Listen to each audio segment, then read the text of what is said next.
திருமணங்களில் அல்லாஹ் அலிஃப பைன ஓதக்கூடிய துவாவை தௌஹீத்வாதியாக இருக்கக்கூடிய நீங்கள் ஏன் எதிர்க்கிறீர்கள்? இதற்கு மார்க்க அடிப்படையில் எனக்கு பதில் வேணும். அதாவது திருமணங்கள்ல ஒரு கடைசி நேரத்தில் திருமண ஒப்பந்தம் நடைபெறக்கூடிய நேரத்தில் என்ன செய்வாங்கன்னா ஒரு துவா ஒன்று ஓதுவாங்க. என்ன துவா? அல்லாஹும் அல்லிஃப் பைனஹுமா கமா அல்லஃப்த பைன ஆதம் வ ஹவ்வா அலைஹிம் ஸலாத்து வஸலாம் அப்படின்னு தொடரக்கூடிய ஒரு பெரிய துவா ஓதுவாங்க. இத ஓதுனா தான் கல்யாணமே என்ன செய்யுங்க நிறைவேறும். இன்னும் சொல்ல போனா பல பகுதிகளில் ஒவ்வொரு நபிமார்களா ஒவ்வொரு நபி இல்ல சில நபிமார்கள் பெயர்களை சொல்லிட்டு வருவாங்க. கடைசியா ரசூலுல்லாஹ் சொல்லிவிட்டு அப்புறம் அலி பாத்திமாவோட வருவாங்களா. இந்த அலி பாத்திமான்னு சொல்லும் போது அங்க கரசமணி கட்டணும். சில ஊர்கள்ல இந்த சத்தம் போட்டு ஓதுவாங்களா, ரெடியா வச்சுட்டு இருப்பாங்க பொம்பளைங்க. அலி பாத்திமானோட தாலி கட்டுற காப்பி அடிச்சு அதுக்கு இந்த துவாவை தான் ஒரு சிக்னல் மாதிரி அதை நடத்தி கொண்டிருக்கிறார்கள். நம்ம என்ன செய்யறோம்னா இது தவறு அப்படின்னு சொல்றோம். ஏன் தவறுன்னு சொல்றீங்கன்றதான் கேள்வி. ஏன் தவறுன்னு சொல்றோம்னு கேட்டா அதுக்கு பல காரணங்கள் இருக்கிறது. முதலாவது காரணம், ஒரு மார்க்கத்தில் ஒரு விஷயத்தை நம்ம செய்வதாக இருந்தால் அதை அல்லாஹ் நமக்கு சொல்லி தந்திருக்க வேண்டும். நபிகள் நாயகம் ஸல்லல்லாஹு அலைஹி வஸல்லம் அவர்கள் எந்த திருமணத்திலேயாவது அல்லாஹும் அல்லிஃப் பைனஹுமான்னு ஓதுனாங்களா? இல்ல. அவங்களுக்கு 4 பொம்பளை பிள்ளை அல்லாஹ் கொடுத்தான். எந்த பொம்பளை புள்ள கல்யாணத்திலேயாவது அல்லாஹும் அல்லிஃப் பைனஹுமா கமா அல்லஃப்தன்னு சொல்லி இதை ஓதுனாங்களா? இல்ல. அப்ப சஹாபாக்கள் எவ்வளவோ கல்யாணங்கள்லாம் பண்ணி இருக்கிறாங்க. அவங்களாவது இந்த மாதிரியான இந்த துவாவை எதை நம்ம கல்யாணத்துல ஓதுகிறோமோ இதை ஓதினார்களான்னு கேட்டா ஓதவே இல்லை. அப்ப நம்ம நபிகள் நாயகம் ஸல்லல்லாஹு அலைஹி வஸல்லம் அவர்கள் நமக்கு தேவையான அனைத்தையும் கற்றுத்தரத்தான் அனுப்பப்பட்டாங்க. அல்லாஹ் தூதரை அனுப்புனது எதுக்கு? எதெல்லாம் மார்க்கத்துல உள்ளதோ அம்புட்டையும் சொல்லி தரத்தான் அனுப்புனாங்க. அல்லாஹ் அனுப்புனான். அப்ப அவங்க எல்லாத்தையும் சொல்லி தந்துட்டு போயிட்டாங்க. இது ஒரு முக்கியமான ஒரு இம்பார்ட்டன்டான ஒரு விஷயமாக இருக்குமே. ஆனால் இந்த மாதிரி ஒரு துவாவை ரசூல் ஸல்லல்லாஹு அலைஹி வஸல்லம் மிஸ் பண்ணியிருப்பாங்களா? அப்ப நபிகள் நாயகம் ஸல்லல்லாஹு அலைஹி வஸல்லம் அவர்கள் இந்த துவாவை அவங்களோ அவங்க தோழர்களோ அவங்க குடும்பத்தார்களோ ஓதுனது கிடையாது. இது ஒரு 300-400 வருஷத்துக்கு முன்னாடி தான் உண்டாக்கப்படுகிறது. நல்லா விளங்கிக்கிறங்க. இஸ்லாம் நபிகள் நாயகம் காலம் 1400 வருஷத்துக்கு முன்னாடி. 1000 வருஷமாக இப்படி ஒரு துவா இந்த உம்மத்துக்கு தெரியாது. 1000 ரசூலுல்லாஹ் காலத்தில் இருந்து முதல் நூற்றாண்டு, 2வது நூற்றாண்டு, 3வது நூற்றாண்டு இந்த காலங்களில் எல்லாம் அல்லிஃப் பைனஹுமாங்கிற இந்த துவாவை அந்த சமுதாயம் அறிந்தே வைத்திருக்கவில்லை. சஹாபாக்களுக்கு தெரியாது, தாபியீன்களுக்கு தெரியாது. இன்னும் சொல்ல போனா இந்த துவா ஓதக்கூடியவங்க எல்லாம் என்ன சொல்லுவாங்கன்னா, நாங்கெல்லாம் 4 மதுஹபை பின்பற்றணும், 4 மதுஹபில் ஒரு மதுஹபை பின்பற்றினால்தான் வெற்றி பெற முடியும்னு சொல்லுவாங்கல்ல. அவங்கள்ட்ட கேளுங்க, இந்த 4 மதுஹபுல யாச்சி இருக்கான்னு கேளுங்க. இது இந்த அல்லாஹும் அல்லிஃப் பைனஹுமாங்கிறது அபூ ஹனீஃபா உனக்கு சொன்னாரா? இந்த அல்லாஹும் அல்லிஃப் பைனஹுமாங்கிறது ஷாஃபி இமாம் சொன்னாரா? இந்த அல்லாஹும் அல்லிஃப் பைனஹுமாங்கிறது மாலிக் இமாம் சொன்னாரா? ஹம்பலி இமாம் சொன்னாரா? மதுஹபுலையும் கிடையாது. இந்த அல்லாஹும் அல்லிஃப் பைனஹுமாங்கிறது மதுஹபு காலத்துக்கு பின்னாடி எவனோ ஒரு கிறுக்கம் உண்டாக்கி திணிச்சு விட்டு போயிட்டானே தவிர இது ஒரு பெரிய அறிஞர்களோ பெரிய மகான்கள் வாயிலாக வந்ததான்னு கேட்டு அது கூட கிடையாது. அப்ப நம்ம என்ன பண்றோம்? நபிகள் நாயகம் ஸல்லல்லாஹு அலைஹி வஸல்லம் அவங்க சொல்லி தராத ஒன்றை நீங்க சொல்றீங்க. இது ஒரு சுன்னத் இபாதத். திருமணம் என்பது ஒரு மற்ற சமுதாயங்களுக்கு அது ஒரு வாழ்க்கையுடைய தேவை. நம்மளை பொறுத்த வரைக்கும் தேவையும் வணக்கமும். முஸ்லிம்களை பொறுத்த வரைக்கும் திருமணம் என்ன? அது ஒரு தேவையும் தான், அதோட சேர்ந்தது என்னவாவும் இருக்கிறது, சுன்னத்துங்கிறாங்கல்ல, நன்மை கிடைக்கும் எல்லா இடத்துல. அது ஒரு இபாதத்து. அப்ப திருமணம் என்பது நம்மை பொறுத்த வரைக்கும் அது ஒரு தேவையாக இருப்பதோட ஒரு இபாதத்தாவும் இருக்கிறது. இபாதத்துல இஷ்டத்துக்கு நீங்க சேர்க்க இயலுமா? இபாதத்தை சொல்லித்தரத்தானே நபிகள் நாயகம் ஸல்லல்லாஹு அலைஹி வஸல்லம் வந்திருக்கிறாங்க. அந்த இதுதான் முதல் காரணம். இது இல்லைங்கிறதுக்கு முதல் காரணம் என்ன? இத ரசூல் ஸல்லல்லாஹு அலைஹி வஸல்லம் இந்த ஓதுற அஜத்துல போய் கேளுங்க. அஜரத்து இந்த அல்லாஹும் அல்லிஃப் பைனஹுமாங்கறீங்களே, இத ரசூல் ஸல்லல்லாஹு அலைஹி வஸல்லம் ஓதுனாங்களான்னு கேளுங்க. இல்ல பாரு, அப்புறம் ஏன்டா ஓதுற? அநியாயத்துக்கு இல்லாத என்ன ஓதுன்னு கேட்கணுமா இல்லையா? ரசூலுல்லாஹ் ஓதலன்னு உனக்கு தெரியுது, அப்புறம் யார் உனக்கு வஹி வந்துச்சா? அல்லாஹ்வுடைய ரசூல் சொல்லணும்னா உனக்கு யார் எவன் இதை சொல்லி தந்தான்? ஏன் இதை கண்டிக்கிறோம்னு கேட்டா நபிகள் நாயகம் ஸல்லல்லாஹு அலைஹி வஸல்லம் சொன்னாங்க, ஈயாக்கும் வ முஹதஸாத்தில் உமூர், எனக்கு பிறகு மார்க்கத்தின் பெயரால் என்னவெல்லாம் உண்டாக்கப்படுகிறதோ அதை செய்யாமல் இருக்குமாறு உங்களை நான் எச்சரிக்கிறேன். செஞ்சா என்ன ஏற்படும்? குல்ல முஹதஸத்தின் பிதா, ஒவ்வொரு புதிய புதிய காரியங்களும் அனாச்சாரம். குல்ல பிதாத்தின் லலாலா, ஒவ்வொரு அனாச்சாரங்களும் வழிகேடு. குல்ல லலாலத்தின் பின்னார், ஒவ்வொரு வழிகேடும் உங்களை நரகத்தில் சேர்த்து விடும். நீங்க அல்லிஃப் பைனஹுமான்னு ஓதுனீங்கன்னா உங்களுக்கு நரகத்துல டிக்கெட் பதிவு செய்யறாங்கன்னு அர்த்தங்க. ரசூலுல்லாஹ் செய்யாத ஒன்றை நீங்க செஞ்சா அது எங்க கொண்டு சேர்க்கு? நரகத்தில் சேர்த்து விடும். நபிகள் நாயகம் ஸல்லல்லாஹு அலைஹி வஸல்லம் இன்னும் சொன்னார்கள், மன் அமில அமலன் லைஸ அலைஹி அம்ருனா ஃபஹுவ ரத்துன். என்னுடைய உத்தரவு இல்லாமல் ஒரு அமலை யாராவது செய்தால் அது ரத்து செய்யப்படும். நான் உத்தரவு போட்டா நீ செய்யணும். நான் தூதரா வந்திருக்கிறேன், எனக்கு எல்லாத்தையும் எல்லாம் சொல்லி தந்து அனுப்பி இருக்கிறான், நான் சொன்னதான் நீ செய்யணுமே தவிர ஒரு இஷ்டத்துக்கெல்லாம் செய்யக்கூடாது நீ. அப்ப ரசூல் ஸல்லல்லாஹு அலைஹி வஸல்லம் என்ன பண்றாங்க? மன் அமில அமலன் லைஸ அலைஹி அம்ருனா ஃபஹுவ ரத்துன். என்னுடைய ஆர்டர் இல்லாமல் ஒரு செயலை நீங்கள் செய்வீர்களே ஆனால் அது நிராகரிக்கப்படும். இன்னொரு தடவை சொன்னாங்க, மன் அஹதஸ ஃபீ அம்ரினா ஹாதா மா லைஸ மின்ஹு ஃபஹுவ ரத்துன். இந்த மார்க்கத்தில் இல்லாத ஒன்றை யாராவது உருவாக்குவானேயானால் அதுவும் ரத்து செய்யப்படும், நிராகரிக்கப்படும் என்று சொன்னார்கள். அப்ப நம்ம எதனால இதை கண்டிக்கிறோம் என்று கேட்டால் உங்க நன்மைக்கு தான். ஏன் இது நரகத்தில் கொண்டு சேர்க்கிற செஞ்சு இதுல நான் கேட்கிறேன், இந்த அள்ளி போய் நம்ம நாங்க ஓதுனா எங்களுக்கு என்ன குடிமொழிக்கு போயிடும்? ஏன் நீ ஓதுனா எங்களுக்கு என்னன்னு கேட்டேன். நாங்க ஓதாம இருந்து நீ ஓதுனா எனக்கு என்னப்பா? ஒண்ணும் கிடையாது. நீ நரகத்துக்கு போயிடக்கூடாது, வணக்கம்னு சொல்லி செஞ்சு நீ அஜர்த்துல கேட்டுட்டு நீ பாவியாயிராத. ரசூலுல்லாஹ் எச்சரிக்கை பண்ணிருக்காங்க. இந்த காரணத்துக்காக ஃபர்ஸ்ட் நம்ம எதிர்க்கிறோம். வழங்கிட்டீங்களா? முதல் விஷயம். ரெண்டாவது என்னன்னு கேட்டா, அந்த துவாவை நீங்க பாத்தீங்கன்னு சொன்னா அது ஒரு கிறுக்குத்தனமான துவாவா இருக்குது. நல்ல துவாவா இருந்தாலும் ஓதக்கூடாது. ஏன்? ரசூலுல்லாஹ் சொல்லி தரல. அது துவாவாவது பெரிய அர்த்த புஷ்டியான பயங்கரமான தத்துவங்களை கொண்டதா இருக்குதா? கிடையாது. ஏன்னு கேட்டா என்ன சொல்றான் அதுல? அல்லாஹும் அல்லிஃப் பைனஹுமா, இறைவா இந்த ரெண்டு பேருக்கு மத்தியில இணக்கத்தை ஏற்படுத்துவாயாக. கமா அல்லப்த பைன ஆதம் வ ஹவ்வா, ஆதம் ஹவ்வாவுக்கு மத்தியில எப்படி நீ இணக்கத்தை ஏற்படுத்தினாயோ அந்த மாதிரி இவங்க ரெண்டு பேருக்கு மத்தியில இணக்கத்தை ஏற்படுத்துவாயாக இருக்குது. ஆதம் ஹவ்வாவுக்கு மத்தியில இணக்கம் நீ நான் பார்த்த, அவங்க என்ன மாதிரி வாழ்ந்தவங்க உனக்கு தெரியுமா? அவங்களுக்குள்ள எவ்வளவு சண்டை இருந்து தப்பான அந்த பொம்மை தூண்டி விட்டு அல்லாஹ்வுடைய தடையெல்லாம் மீற வைத்து ரெண்டு பேரையும் நல்லா பல வருடங்கள் பிரிச்சு வச்சு இது மாதிரி வாழ சொல்றியாப்பா? ஆதம் ஹவ்வா ஏன் பண்ணி கேட்கிற? ஆதம் ஹவ்வா எப்படி வாழ்ந்தாங்க நமக்கு தெரியாது. அவங்களுக்குள்ள கணவன் மனைவி மாதிரி சண்டை வந்துச்சா பிரச்சனை வந்துச்சா நமக்கு தெரியாது. தெரியாத கேட்கலாமா? அல்லாஹ் குர்ஆன்ல என்ன சொல்றான்? வலா தக்ஃபு மா லைஸ லக பிஹி இல்முன். உனக்கு இல்மு இல்லாத விஷயத்தை பின்பற்றாத. உனக்கு அதை பத்தி நாலேஜ் இருக்கணும். ஒரு விஷயத்தை நீ கேட்கறதா இருந்தா அது பற்றி அறிவு உனக்கு இருந்தா தான் நீ கேட்கணும். இப்ப ஆதம் ஹவ்வா போல வாழ்கன்னு எப்ப நீ கேட்கலாம் தெரியுமா? ஆதம் ஹவ்வாவும் உனக்கு அடுத்த வீட்டுக்காராளா இருந்து அதை பார்த்து என்ன வாழ்க்கை, என்ன சந்தோஷம், என்ன மகிழ்ச்சி அப்படி பார்த்துட்டு அல்லாஹ் அந்த மாதிரி ஆக்குன்னு கேட்ட ஒரு அர்த்தம் இருக்குது. நீ ஆதமையும் பார்க்கல ஹவ்வாவையும் பார்க்கல. அவங்க ரெண்டு பேரும் எப்படி சந்தோஷமா இருந்தாங்களா, அடிச்சுட்டு கிடந்தாங்களா, எத்தனை சண்டை வந்துச்சுன்னு உனக்கு தெரியாது. அப்புறம் அந்த மாதிரி கேட்கற, தெரியாது கேட்கிற. அல்லாஹ் என்ன செய்யறான்? தெரியாத கேட்காதுன்னு கட்டளை இடுறான குர்ஆன்ல. வலா தக்ஃபு மா லைஸ லக பிஹி இல்முன். உனக்கு ஞானம் இல்லாத ஒன்றை நீ பின்பற்றாத. அல்லாஹ் தெளிவாக கட்டளை எடுக்கிறான். இது ஒரு விஷயம். அதுக்கடுத்து என்ன பண்றான் தெரியுமா? ஒவ்வொரு நபியும் இதே மாதிரி சொல்றான். அல்லாஹ் அல்லி பைனஹுமா பைன மூசாவோ சபூராங்கிறான். மூசாவுக்கும் சபூராவையும் போல வாழ செய்வாயாங்கிறான். மூசா நபியை பத்தி குர்ஆன்ல இருக்குது. ஓகே, சபூரா தான் ஒரு பொண்டாட்டி உனக்கு யார் சொன்னா? மூசா நபியுடைய மனைவி பேரு சபூரான்னு குர்ஆன்ல இருக்குதா? மூசா நபியுடைய மனைவி பேரு சபூரான்னு ஹதீஸ்ல இருக்குதா? சபூராவுக்கு பதில் அபூரான்னு அந்த பொம்பளை பேர் இருந்தா என்ன பண்ணுவேன்? அப்புறம் அல்லாஹ் கேட்பான்ல, ஏன்டா ஏதோ ஒரு பொம்பளை பிடிச்ச ஒரு பொண்டாட்டி ஆகிட்டு கேட்க மாட்டான். மூசா நபியுடைய பொண்டாட்டி சொல்றதா இருந்தா அந்த பொண்டாட்டி பேரு உனக்கு ஆதாரமா இருந்தா தானே சொல்லணும். ஆதம் ஹவ்வாவுக்கு இருக்குது. ஹவ்வா பத்தி குர்ஆன் ஹதீஸ்ல இருக்குது. நம்ம குர்ஆன்ல ஆதம் பத்தி இருக்குது, ஹவ்வா பத்தி ஹதீஸ்ல இருக்குது. நம்ம ஓகே. மூசா நபியை பத்தி இருக்கு, சபுரா பத்தி இருக்குதா? அப்புறம் ஏன் சபுரா தான் பொண்டாட்டிங்க நீ கல்யாணம் பண்ணி வச்ச?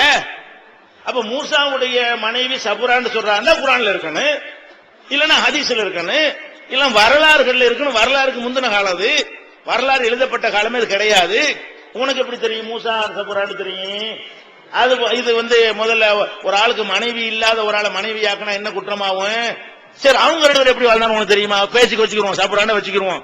அவங்க ரெண்டு பேரும் எப்படி வாழ்ந்தாங்க உனக்கு தெரியுமா? அதையும் கேட்கிற. அவங்க அதுக்கு அடுத்து ஐயூப் ரஹீம் ஆகணும். அல்லாஹும் அல்லி பைனஹுமா கமா அல்லப்த பைமா. ஐயூபையும் ரஹீமாவையும் போல வாழ செய்வாயாங்கிறான். ஐயூபுக்கு ரஹீமா பொண்டாட்டின்னு உனக்கு எதுல இருந்து எடுத்த? குர்ஆன்ல இருந்து எடுத்தியா? ஐயூபு குர்ஆன்ல இருக்குது, அவர் பொண்டாட்டி ரஹீமான்னு குர்ஆன்ல ஹதீஸ்ல இருக்குதா? அப்ப ஐயூப் நபியை பத்தி சொல்றானே தவிர ஒவ்வொரு நபிமாருடைய மனைவியுடைய பெயர் இல்லாம சொல்லிட்டு இருக்கான்ல. சில நபிமார்களுடைய மனைவிமார்கள் பெயர் ஹதீஸ்ல இருக்கிறது. ஆனா ஐயூப் நபிக்கு இல்ல. ஐயூப் நபியுடைய மனைவி ரஹீமாங்கிறதுக்கு எந்த ஒரு ஆதாரமும் இல்ல. இவனா ரஹீமான்னு பேரை வச்சுக்கிட்டானா எப்படி இது? ரஹீமா இல்லாம வேற ஒரு பெண்ணா இருந்தா ஏன்டா அந்த நபிக்கு வேற ஒரு பொம்பளோட சேர்த்து ஜாயிண்ட் பண்ணி கேட்க மாட்டான்ல? ஒரு பொம்பளையோட ஒரு ஆம்பளை ஜாயிண்ட் பண்றது பெரிய குற்றமாக கல்யாணத்தின் மூலமாக தவிர ஜாயிண்ட் பண்ணா குற்றம் தானே. ஐயூப் நபியுடைய மனைவி பேர் ரஹீமாவா இல்லன்னு சொன்னா உங்க அஜர்த்தா உனக்கு பதில் சொல்லுவார் மறுமையில. இந்த பாத்தியா அவர் வந்து உன்னை காப்பாத்துவாரா? ஏன் அது ஓதுற? ஏன் பாவி ஆகுற? எதுக்கு இப்ப ஐயூப் முதல்ல அப்படி வச்சுக்கிறோம். ஐயூப் ரஹீமா போல அவங்க எப்படி வந்தா உனக்கு தெரியுமா? ஒருவேளை ஐயூப் ரஹீமா போல நீ வாழ சொல்லி கேட்டு அல்ல அதை ஏத்துக்கிட்டு ஐயூப் நபி மாதிரி உனக்கு குஷ்டரோகி மாதிரி எல்லா நோயும் கொடுத்து அந்த பொம்பளை கூட எழுதிக்கிட்டு போனாங்க. அப்பதான் எழுதி வச்சுக்கிறான். அவர் நோய்வாய்ப்பட்டாராம், புழுத்து ஓடுமா, எடுத்து விட்டுக்குருவாராம். அவர் மனைவி கூட எழுதி வச்சு சுத்தினாங்கன்னு கதை எழுதி வச்சுக்கிறான். உன் கதைப்படி இதெல்லாம் கதை தான், போய் உண்மை கிடையாது. அப்ப இந்த மாதிரி தான் கேட்கறியா? பல விதங்கள் எல்லாம் சோதிப்பான், கஷ்டமா சோதிப்பான். உனக்கு தாங்க இயலுமாத?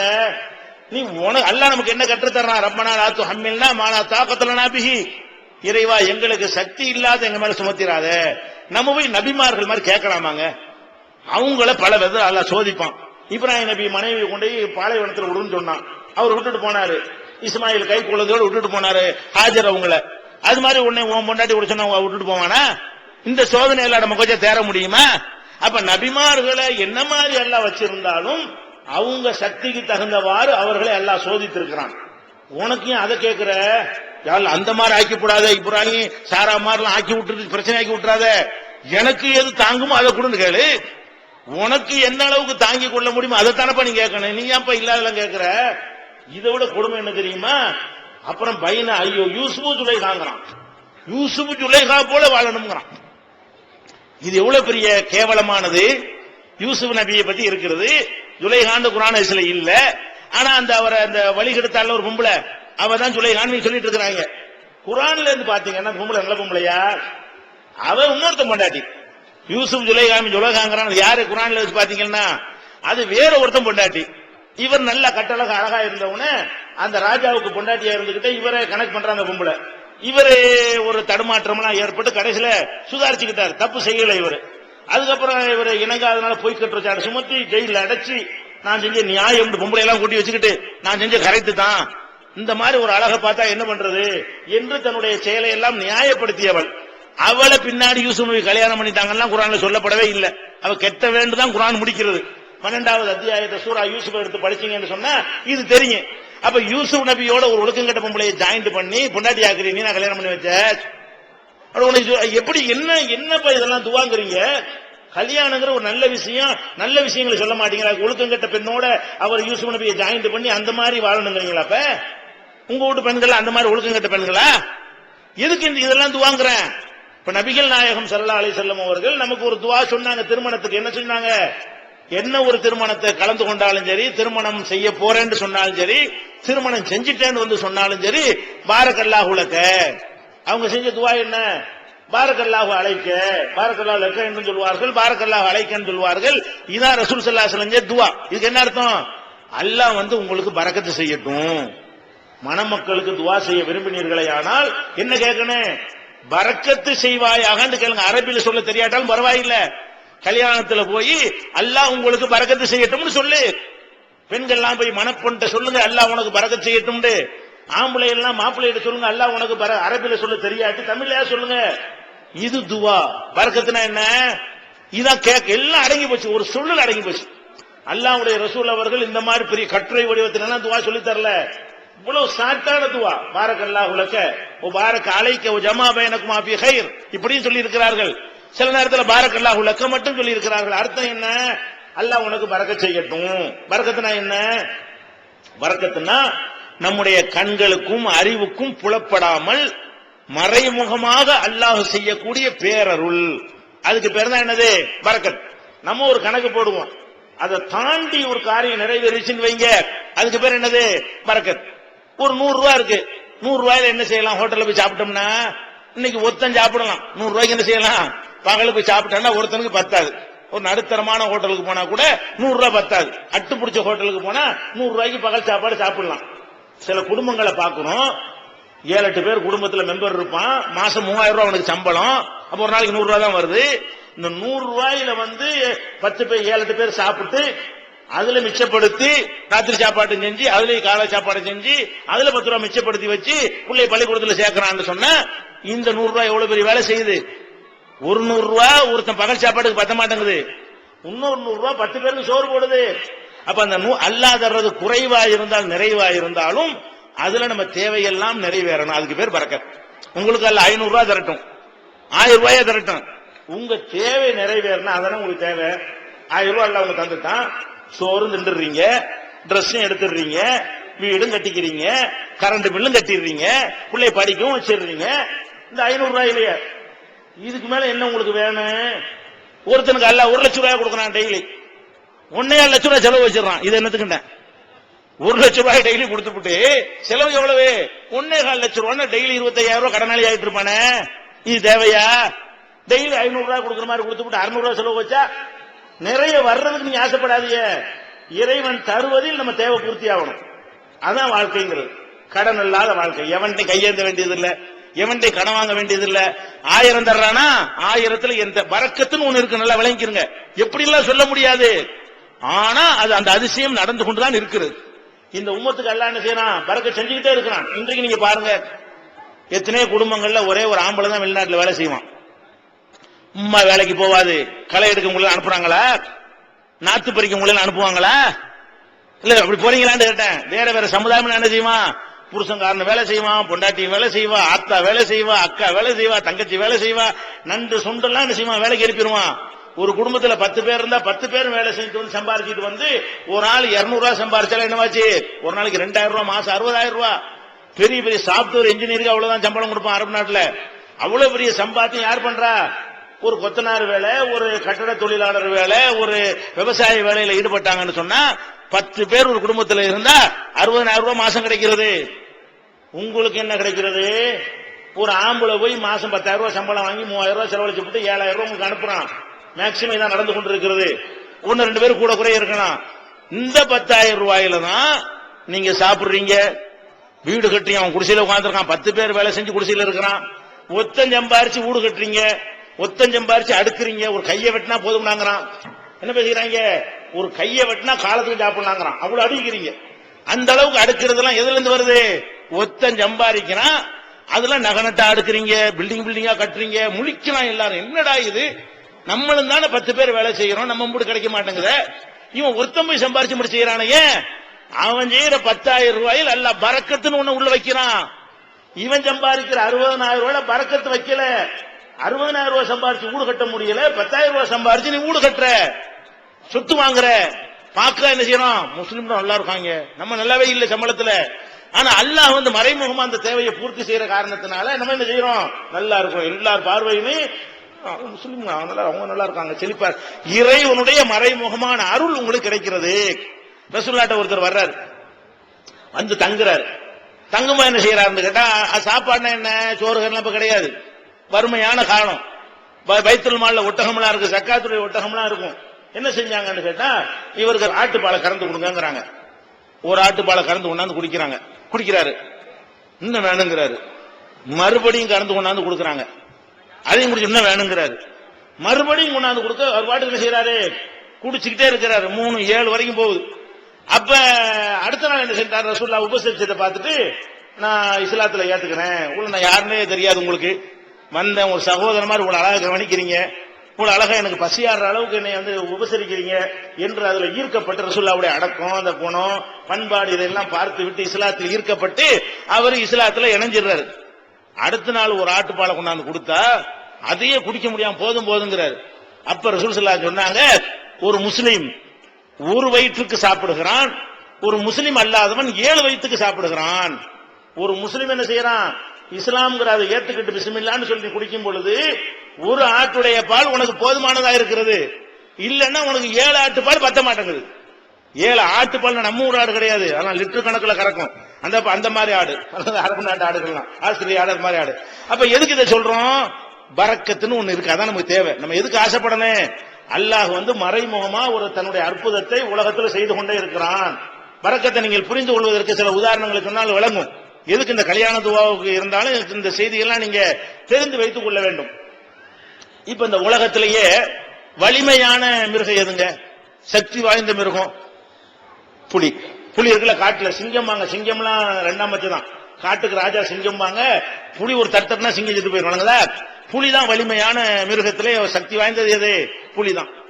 அதை மனிதனால அழிக்க முடியாது, வேற விலங்குகள்னாலையும் அதை கொல்ல முடியாது. அப்ப எதுக்கு எதிர்ப்பே இல்லையோ, புலிக்கறி எங்கேயாவது கிடைக்குமா கசாப்பு கடையில? புலி எவனும் சாப்பிடுறதும் கிடையாது.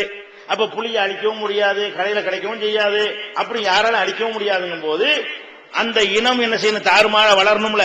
அதான் லாஜிக். ஆடை எடுத்துக்கிறங்க, ஆடு என்ன செய்யறான்? உள்ளது அப்புறணியா தான். இவனுக்குதான் யாரும் வேண்டாலும் சின்ன புள்ள கூட அட்டை செய்யலாம், பிடிச்சிட்டு வந்துடலாம். டெய்லி ஆயிரக்கணக்கான ஆடுகள் ஒரு கோட்டகுப்பத்து இந்த மாவட்டத்தில் ஆயிரக்கணக்கான ஆடு அறுக்கப்படும். இந்த தமிழ்நாட்டை எடுத்துக்கிட்டு லட்சக்கணக்கான ஆடு டெய்லி என்ன செய்யப்படுது? அறுக்கப்பட்டுக்கிட்டே இருக்கு. அம்பட்டையும் நின்றுட்டு இருக்கிறோம். அதுக்கு எந்த செக்யூரிட்டியும் கிடையாது, எந்த பாதுகாப்பும் கிடையாது. அது வாட்டுக்கு அறுத்து என்ன செய்யறோம்? சாப்பிட்டுக்கிட்டே இருக்கிறோம். அந்த மாதிரி போக உழவும் சாப்பிட்டு இவ்வளவு அழிக்கப்பட்டு மிருகங்களால் வேட்டையாடப்படுவதும் இருக்குது. அப்படி இருக்கும்போது சீக்கிரம் அழிஞ்சிடணுமா இல்லையா? எது ரொம்ப சாப்பிடுறோமோ, எது ரொம்ப பாதுகாப்பற்ற நிலையில் இருக்கிறதோ அந்த இனம் அழிஞ்சு போயிடும். ஆனா இப்ப உங்களுக்கு ஆடு வேணும்னா 1,00,000 ஆடு கூட நான் தருவேன், காசு தந்தீங்கன்னா. இப்ப 1,00,000 ஆடு வேணுமா? ரூபாய் தாங்க, நாளைக்கு ஒன்னா லாரில ஒன்னா இறக்கிடுவேன். 1,00,000 ஆடு 2,00,000 ஆடு கூட வாங்க முடியும். அவ்வளவு இருக்கு. எதை திண்டு அழிக்கிறோம், காணாமே போயிடணும். ஆனா புலிகள் எத்தனை இருக்கு நாட்டுல? எண்ணிட்டு இருக்கிறாங்க, 36 புலி 46 புலிங்கிறாங்க. இந்தியாவில் காடுகள்ல போய் தடங்களை எண்ணி பார்த்து என்ன செய்யறான்? அதுதான் ஜாஸ்தியா இருக்கணும். நம்ம அறிவுப்படி பார்த்தா புலிகளை தான் எவன் அழிக்க முடியாது, அது எவன் திங்கிறதும் இல்ல. எது அழிக்கலே எது திங்கலே அது கூடுதலா இருக்கணும், எது அழிக்கப்படுதோ எது திங்கணும் அது குறைவா இருக்கணும். திண்டு அழிக்கக்கூடிய ஆடு ஜாஸ்தியாகிட்டு இருக்கிறது, எவனாலும் திங்க முடியாத புலி குறைஞ்சிட்டு இருக்குன்னா அதாண்ட பறக்கத்து. புலியில அல்ல பறக்கத்து செய்யல, ஆடுகளில் அல்ல. ரசூலுல்லாஹ் ஆடுகளில் அல்லாஹ்வுடைய பறக்கத்து இருக்குன்றாங்க. ஆடுல பறக்கத்து இருக்குன்னு ஏன் சொன்னாங்க? உன் அறிவு அங்க வேலை செய்யாத. ஆடு மட்டும் என் ரோட்ல வந்தோம்னா செம்மறியாட ஓட்டிட்டு வர்றான், 500 1000 ஓட்டிட்டு வரான், கடையா வச்சுட்டு இருக்கான், பண்ண வச்சு நடத்துறான். அப்ப இவ்வளவு சிண்டு அழிக்கிறோம். ஒரு ஹஜ் பண்ணா அன்னைக்கு அழிக்கிறது 6 மாசத்துல அழிக்கிறது சமமா அழிக்கிறோம். அவ்வளவு ஆடுகள் அழிக்கப்பட்டும் கூட குர்பானி கொடுக்க ஆடு கிடைக்கலன்னு நினைக்காம இருந்திருக்கிறியா? குர்பானி கொடுக்க எல்லாரும் போய் மோதுறோம். குர்பானிக்கு ஆடே கிடைக்கவில்லை, ஆனால் அந்த வருஷம் குர்பானி கொடுக்கவில்லை. காசு இல்லைன்னு சொல்லுவீங்க தவிர காசு வச்சுட்டு ஆடு கிடைக்கலன்னு யாராவது சொல்லியிருக்கிறீங்களா? அப்ப என்ன? இதுதான் பறக்கத்துங்கிறது. பறக்கத்துன்னா நம்ம அறிவுலாம் தோத்து போயிடும். இறைவன் பார்த்து அதுல அருள் செய்ய நினைச்சிட்டான்னு வைங்க, எப்படி ஆட்டுல பறக்க செஞ்சன அது மாதிரி உனக்கு தர 100 ரூபாயில பறக்க செய்வான். அப்ப நீ கல்யாணத்துல என்ன கேட்கணும்? இறைவா பறக்கத்து செய், வேற ஒண்ணும் கேட்காத. பணத்தை ரொம்ப கேட்காத. 100 ரூபாய் கொடுத்துட்டு 200 ரூபாய் செலவழிச்சு விட்டுருவான். 1 லட்சம் ரூபாய் கொடுத்து 2 லட்சம் ரூபாய் நோய் கொடுத்துறான்ல. அது 2 லட்சம் ரூபாய் நோய் இல்லாம இருந்தா எனக்கு லாபம் தானே. 1 லட்சம் ரூபாய் தராம இருக்கலாமா இல்லையா? அப்ப அந்த மாதிரி நம்ம யோசிச்சு பார்த்தோம்னா ரசூல் ஸல்லல்லாஹு அலைஹி வஸல்லம் கற்றுத் தந்த அழகான துவா பறக்கத்து இருக்கு. ஏன் போட்டு அள்ளி போயினோமா உனக்கு? எதுக்கு ஆதம் அவ்வாலாம் உனக்கு என்னத்துக்கு? இதெல்லாம் தேவை, இதனால வேணாங்கணும். புரியுதா?